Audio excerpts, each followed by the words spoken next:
Meus queridos, quem trouxe o exemplar da Bíblia, abra, por favor, a carta aos Filipenses, capítulo de número 2. Eu quero estar lendo a partir do versículo de número 5.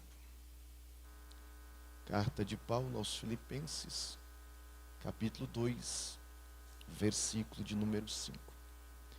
Enquanto os irmãos estão localizando o texto de referência, quero tributar a Deus minha alegria, minha gratidão por esta oportunidade que o Senhor nos concede de estar em sua santa presença mais uma vez. Quero louvar a Deus pela vida do querido, amado pastor desta igreja, pastor Antônio Agostinho. Deus abençoe de uma forma especial. Deus abençoe nosso querido amigo Maciel pelo convite. Muito obrigado. Deus abençoe a sua vida mais e mais. E todos os irmãos presentes, obreiros, pastores que estão aqui, Deus abençoe. Filipenses capítulo 2, versículo 5. Quem encontrou, diga graças a Deus.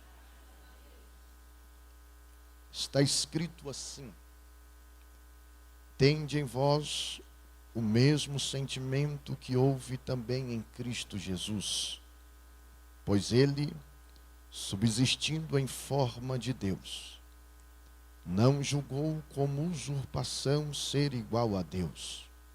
Antes, a si mesmo se esvaziou, assumindo a forma de servo, tornando semelhança de homens e, reconhecido em figura humana, a si mesmo se humilhou, tornando-se obediente até a morte, morte de cruz. Pelo que também Deus o exaltou sobremaneira e lhe deu nome que está acima de todo nome, para que ao nome de Jesus se dobre todo o joelho, nos céus, na terra e debaixo da terra, e toda língua confesse que Jesus Cristo é Senhor, para a glória de Deus Pai. Amém? Podeis tomar o vosso assento.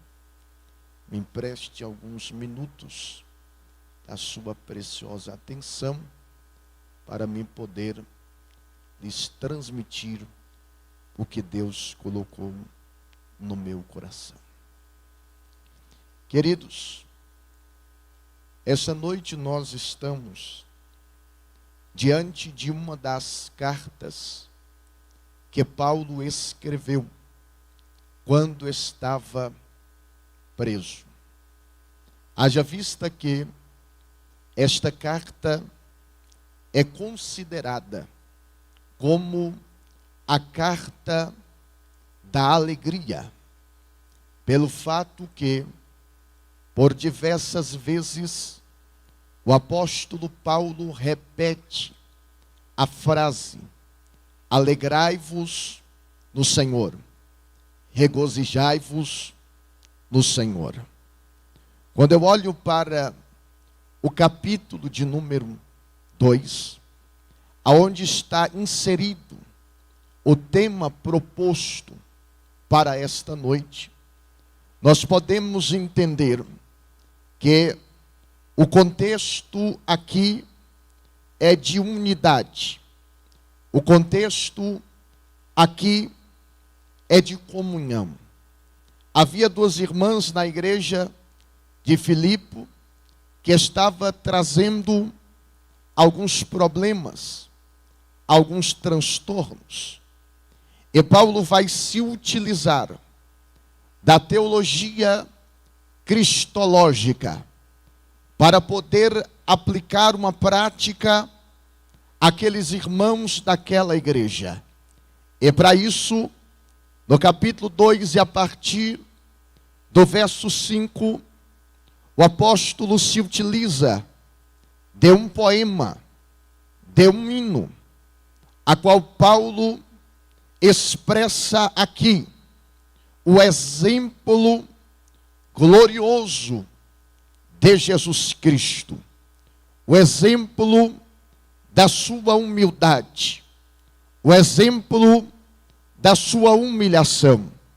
E Paulo, ele faz um pedido a esta igreja dizendo: tende em vós o mesmo sentimento que houve em Cristo Jesus, que mesmo sendo Deus, não teve por usurpação ser igual a Deus, mas antes se esvaziou, se aniquilou, assumindo a forma de homem, e na semelhança de homem, em figura humana, a si mesmo se humilhou, sendo obediente até a morte, e morte de cruz.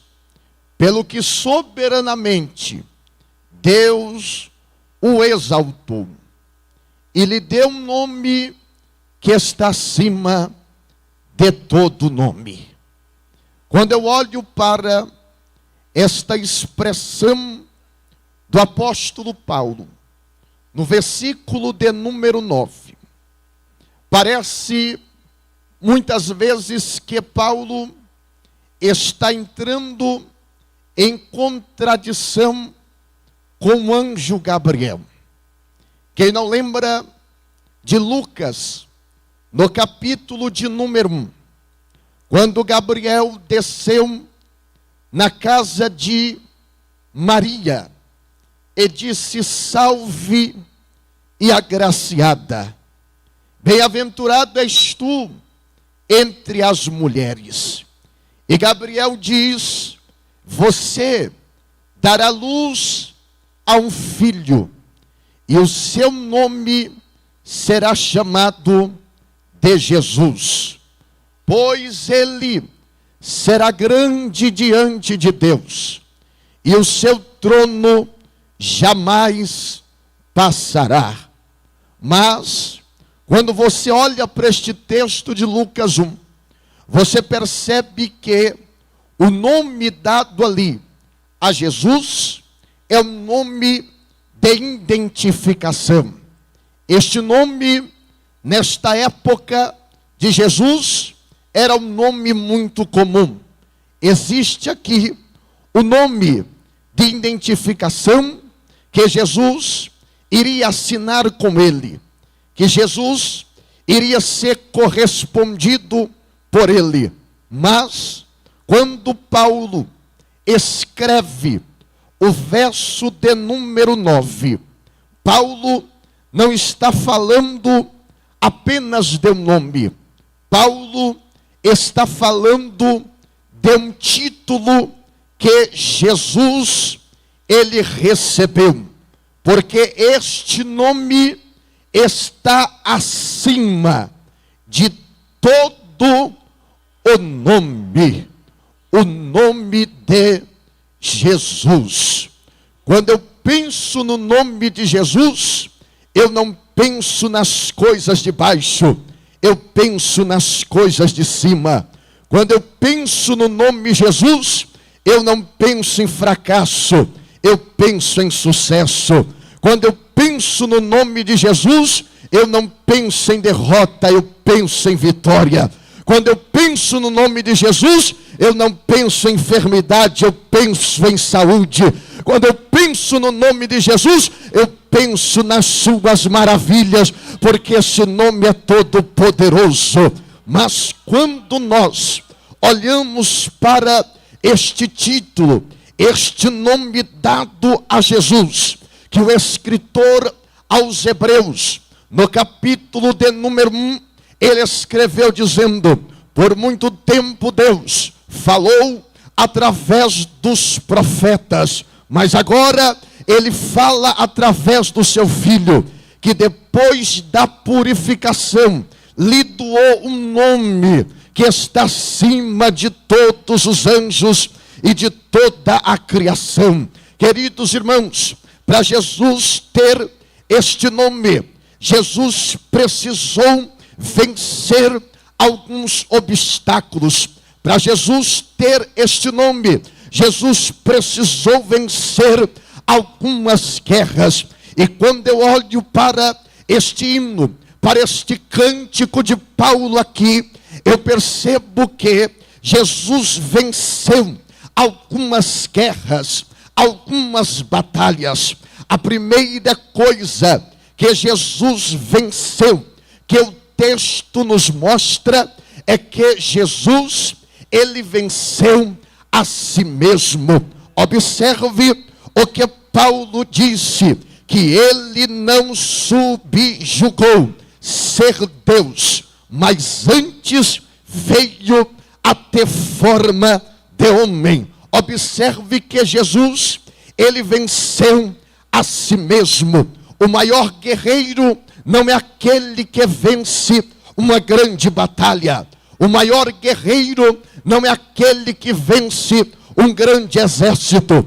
O maior guerreiro é aquele que vence a si mesmo. Jesus, voluntariamente, ele abriu mão dos seus direitos. Jesus, voluntariamente, ele abriu mão da sua glória. Jesus, voluntariamente, ele abriu mão do seu trono. Jesus, ele se esvaziou de si próprio, não se esvaziou da sua deidade, porque mesmo no corpo de homem, ele ainda era Deus. Ou seja, Jesus era 100% homem, mas também era 100% Deus. É por isso que Jesus, como homem, ele se cansou, mas como Deus, ele disse: vinde a mim, todos que estão cansados e sobrecarregados, e eu vos aliviarei. Jesus, como homem, ele precisou de um barco para andar sobre as águas, mas Jesus, como Deus, ele andou de pés enxutos sobre as águas do mar da Galileia. Jesus, como homem, ele se cansou, ele teve sede, mas Jesus, como Deus, ele disse: vinde a mim, todos que têm sede, e eu lhe darei água da vida. Jesus, como homem, ele teve fome, mas como Deus, ele disse: eu sou o pão vivo que desceu do céu. Jesus não deixou em momento algum de ser Deus, mas encarnado em forma humana, em forma de homem, humilhado, ele deixou toda a sua glória, ele renunciou da sua riqueza, ele renunciou todo o seu patrimônio. É por isso que Paulo, em 2 Coríntios, no capítulo de número 8 e no verso de número 9, Paulo diz: pois conheceis a graça do nosso Senhor Jesus, que mesmo sendo rico, se fez pobre para enriquecer aqueles que são pobres. Paulo não estava falando de riqueza material. Paulo estava falando que ele se fez pobre na sua natureza humana. Paulo estava falando que ele se humilhou a ser homem, e mesmo assim, Jesus, sendo homem, ele não tinha absolutamente nada, porque Jesus, para poder salvar o homem, ele renunciou até mesmo a sua vida. Jesus foi tão pobre nesta terra, tão pobre, que Jesus tomou emprestado um lugar para nascer. Jesus tomou emprestado uma casa para pernoitar. Jesus tomou emprestado uma sala para fazer reunião. Jesus tomou emprestado um barco para poder pregar. Jesus tomou emprestado um animal para poder cavalgar. Jesus tomou emprestado uma sepultura para passar apenas 3 dias e nada mais. Jesus veio a ser humilhado, Jesus renunciou à sua glória, Jesus renunciou ao seu trono, simplesmente para vir a esta terra, para vir salvar a humanidade. Quando eu olho para a Bíblia Sagrada, eu encontro aqui a segunda coisa que Jesus, ele precisou vencer para poder se tornar o nome que está acima de todo nome. Qual foi a segunda coisa, pregador, que Jesus venceu? Jesus, ele venceu o pecado. Você lembra muito bem que Paulo disse que ele foi obediente. O pecado, ele só entrou no mundo por causa da desobediência. Quem não lembra do primeiro Adão, em Gênesis capítulo 3, que a Bíblia diz que Adão e Eva, ele comeu do fruto que Deus proibiu, em rebeldia, em desobediência. O pecado entrou no mundo, o pecado afetou toda a humanidade. Porém, enquanto Adão, o primeiro Adão, perdeu para Satanás lá no jardim do Éden, Jesus ganhou de Satanás lá no jardim do Getsemane. Enquanto Adão, ele perdeu para o pecado no jardim do Éden, Jesus ganhou do pecado no jardim do Getsemane, quando disse: Pai, se for possível, passa de mim este cálice, mas todavia seja feita a tua vontade. Ninguém pode acusar Jesus de ter pecado em momento algum. Eu sei que esta sociedade falida que nós vivemos, ela pode acusar um crente, ela pode acusar um pastor, ela pode acusar um obreiro, porque se você procurar falha em cada um que está aqui, você vai encontrar. Mas eu convido a procurar uma falha no meu Cristo. Eu procuro a procurar uma falha no meu Jesus. O meu Cristo, ele não é o Cristo que os testemunhas de Jeová pregam, que apenas uma criação de Deus. O meu Cristo não é o Cristo que os mormons pregam, que apenas, aleluia, um polígamo casado com Maria Madalena nas bodas da Galileia. O meu Cristo não é o Cristo, aleluia, que os ateus pregam, apenas um homem histórico. O meu Cristo não é um Cristo, aleluia, que os budistas pregam, que foi apenas um profeta. O meu Cristo não é o Cristo que há muita gente prega por aí, não. O meu Cristo é aquele que é Rei dos Reis, que não cometeu um pecado, mas que o seu sangue inocente purificou toda a humanidade. E este sangue que venceu o pecado foi um sangue puro, foi um sangue carmesim. Este sangue que venceu o pecado não tem mancha, não tem corrupção, não tem mentira, não tem engano. Este sangue que venceu o pecado não tem nenhuma mazela. É por isso, meus irmãos, que este sangue é poderoso. Eu lembro que eu estava pregando esses dias em um estado aqui perto, e enquanto eu, antes de eu começar a pregar, uma irmã pediu o microfone, e a irmã começou a contar algo e me chamou a atenção.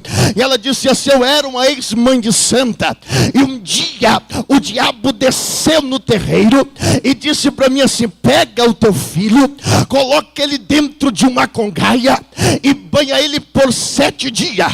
Quando for no 7º dia, você sacrifica ele aos demônios. Ela disse que ouviu a voz do diabo, fez isso, colocou o 1º dia, colocou o 2º dia, colocou o 3º dia, e ela disse que no 3º dia que ela foi se deitar, o menino gritou lá de dentro do quarto: mãe, a estátua de São Jorge está balançando aqui dentro do quarto. ela levantou, foi até o garoto e disse assim: você, se me chamar de novo, vai apanhar. E foi deitar. Quando ela foi deitar, ela disse que ele gritou de novo: mãe, a estátua de São Jorge acabou de cair aqui e se quebrou. Ela disse que levantou endemoniada. Só que dessa vez não veio só não, veio com o marido dela. O marido dela mais endemoniado ainda. Pegou um álcool, pegou um fósforo, jogou álcool em cima da criança.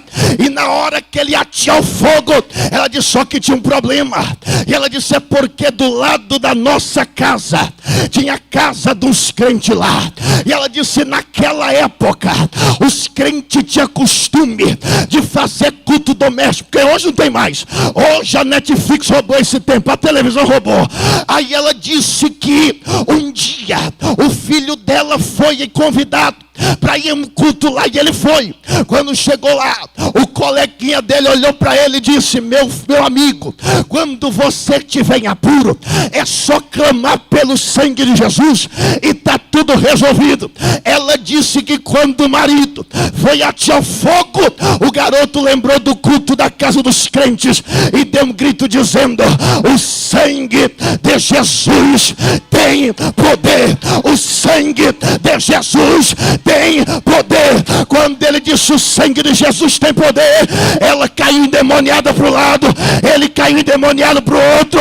Ele pegou as estátuas que estavam ao redor e disse: o sangue de Jesus tem poder, o sangue de Jesus tem poder, o sangue de Jesus tem poder, o sangue de Jesus tem poder. Nesta noite, levante a mão para o céu. Deixa eu ver se os crentes pentecostal já chegou aqui esta noite. O sangue de Jesus tem poder ainda, minha irmã. O sangue de Jesus tem poder ainda, meu irmão. Esse sangue que não pecou, esse sangue que não falhou, este sangue purifica. Aleluia. Este sangue é poderoso. Eu quero ver Satanás acusar Jesus. Eu quero ver o diabo acusar Jesus. Eu quero ver o diabo acusar o meu Cristo. O meu Cristo venceu o pecado. 33 anos ele não pecou. O meu Cristo venceu o pecado. O meu Cristo venceu o diabo. O meu Cristo venceu a carne. O meu Cristo venceu o inferno. O meu Cristo venceu todas as coisas. O meu Cristo venceu. Oh, aleluia. Eu quero ver. Ele mesmo disse em João capítulo 8, versículo 46. Ele olhou para os discípulos e disse: algum de vós pode me acusar de algum pecado? Eu quero ver se algum de vós pode me acusar de algum pecado. Mas não tem. Pode puxar a ficha de Jesus. Pode puxar o nada consta de Jesus, que não vai encontrar nada.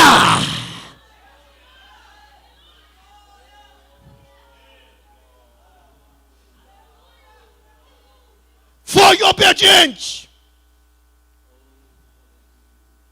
até a morte, e morte de cruz. A terceira coisa que Jesus venceu foi a morte de cruz. Aleluia. A morte de cruz tinha no mínimo 3 características. Primeiro, a morte de cruz era doloríssima. Por quê? Porque era a pena de morte aplicado aos delinquentes. Era a pena de morte aplicada aos escravos. Naquela época havia um adágio que dizia que uma pessoa crucificada, que morria crucificada, a morte dele valia por 1000 mortes. Mas a de Jesus não valeu só por 1000 não. A de Jesus valeu por toda a humanidade. A morte de cruz era doída. Por quê? Porque muitas vezes a pessoa crucificada passava vários dias pregado na cruz, morrendo lentamente, sofrendo as mais agoniantes dores.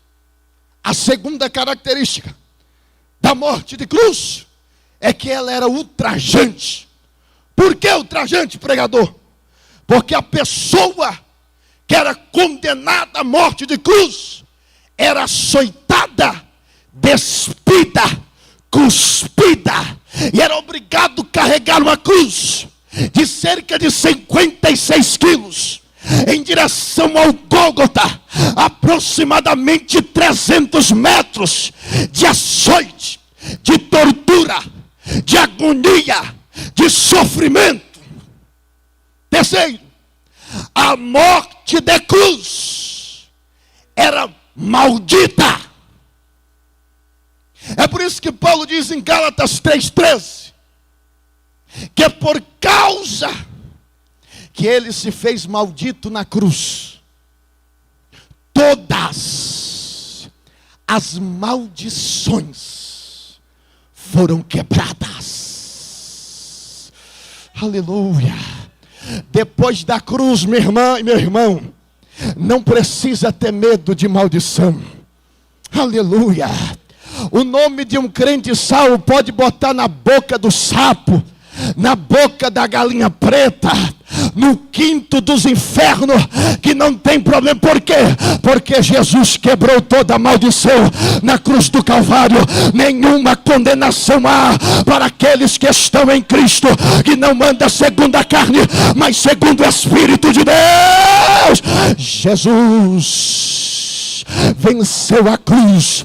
É por isso que Paulo precisa, depois do versículo 8, que Paulo diz: ele foi obediente até a morte, e morte de cruz. Aí Paulo diz: pelo que o Senhor, o Pai, lhe deu um nome que está acima de todo nome, e que diante deste nome toda língua confessará, em grego, em aramaico, em português, em francês, em castelhano, em japonês, toda língua vai ter que confessar, e que todo joelho dos grandes despostas da terra, dos anjos que estão nos céus, dos demônios que estão no inferno, vai ter que se dobrar, vai ter que se curvar, seja hoje ou no dia do juízo final, seja hoje ou no dia da volta dele, seja hoje ou seja amanhã, mas um dia toda a terra vai ter que se curvar, bater continência e dizer: só ele é o Senhor, só ele é o Senhor, só ele é o Senhor. Quem pode glorificar a ele por isso? Só ele é o Senhor, só ele é o Senhor, só ele é o Senhor, só ele é o Senhor, só ele é o Senhor. O resto é conversa. Só ele é o Senhor, o resto é papo furado. Só ele é o Senhor, o resto não é nada. Só ele é Senhor. Aleluia. Deu nome que está acima de todo nome.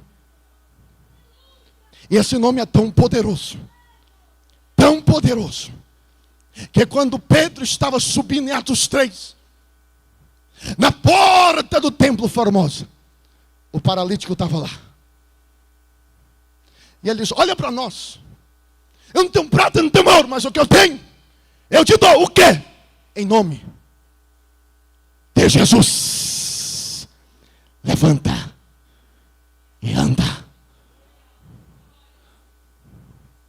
Pelo nome de Jesus, Pedro e João foi preso. Mas em Atos 4, a pregação de Pedro e João, no versículo 12 é: não existe outro nome, nem no céu, nem na terra, ao qual seja digno de salvar os homens, a não ser o nome de Jesus. Oh, nome poderoso. E ele, quando olhou para os seus discípulos, diz: pode ficar tranquilo. Por quê? Porque em meu nome vocês vão expulsar o demônio. Pode chegar em qualquer lugar em meu nome, que todo demônio vai embora. Em meu nome os enfermos serão curados. Em meu nome vocês falarão em novas línguas. Em meu nome pode pedir sobremesa, se comer alguma comida mortífera, porque não não fará dano algum, porque por causa do meu nome. Levante a sua mão para o céu esta noite. É no nome de Jesus, que está sobre todo nome, que eu profetizo agora. Seja curada em nome de Jesus, seja liberta agora em nome de Jesus, seja tocada agora em nome de Jesus, seja liberta agora em nome de Jesus, seja transformada agora em nome de Jesus. O maior nome da história. Não tem outro nome mais poderoso do que esse. Eu sei que vai chegar a Copa agora, e muito crente vai gritar Neymar, e muito crente vai gritar não sei das quantas. Eu poderia gritar hoje aqui o nome de Neymar, não me acontecer nada. Eu poderia gritar esta noite aqui o nome do pastor Jefferson Silva e não me acontecer nada. Eu poderia gritar esta noite qualquer nome da história e não me acontecer nada. Agora quer ver uma coisa? Jesus, Jesus, Jesus, Jesus, Jesus, Jesus, o nome que está acima de todo nome, o nome que está acima de todo nome. E eu estou sentindo ele aqui hoje. Não está só o nome dele não, ele também está aqui no culto. Hoje não está só o nome dele não, Jesus também está aqui. Se coloca de pé em nome de Jesus. Eu não quero passar do horário chamado tolerância sua. Pode ficar tranquilo. Aleluia. É o nome de Jesus. O doce nome de Jesus. O doce nome do meu Salvador. Aleluia. Este nome é tão precioso. Escute isso, irmão. Este nome é tão precioso que Jesus nunca escreveu um livro sequer na vida. Mas se fosse escrever todos os livros a respeito da sua vida, nenhuma biblioteca comportaria. Só lá na Biblioteca Cultural de Paris existe 72 mil volumes só a respeito do nome de Jesus. Este nome é tão glorioso que Jesus nunca compôs uma canção sequer, mas toda melodia sacra tem que dizer o doce nome de Jesus. Esse Jesus, ele nunca andou 160 quilômetros de distante da cidade que nasceu, mas o mundo inteiro conhece o nome de Jesus. Esse Jesus, ele nunca atirou com revólver, ele nunca atirou com canhão, mas precisa bater continência, e a Bíblia vai dizer, ele é Senhor dos exércitos, é o general, é o Rei dos reis e Senhor dos senhores. Feche o olho agora, e só quem crê no nome de Jesus comece a orar, e eu já vou estar devolvendo a minha oportunidade. Só quem crê no nome de Jesus, o nome que está acima de todo nome, o nome mais poderoso da história, o nome mais poderoso. É no nome dele, é no nome dele, é no nome dele. Espírito de Deus, esta noite, é no poder do teu nome, renova pessoas aqui. Cadê os crentes que ainda são batizados com o Espírito Santo? Cadê os crentes que ainda falam em línguas espirituais? Cadê os crentes que ainda recebem essa palavra? Aleluia! O Cristo que eu oro, o Cristo que eu adoro, ele não está morrendo, não está morto, ele está vivo. O Cristo da igreja está vivo, e o nome dele está presente. Deus, que esta noite, pelo poder do teu nome, o Senhor possa restaurar pessoas aqui esta noite. Pelo poder do teu nome, Senhor, salve pessoas aqui esta noite. Salve por intermédio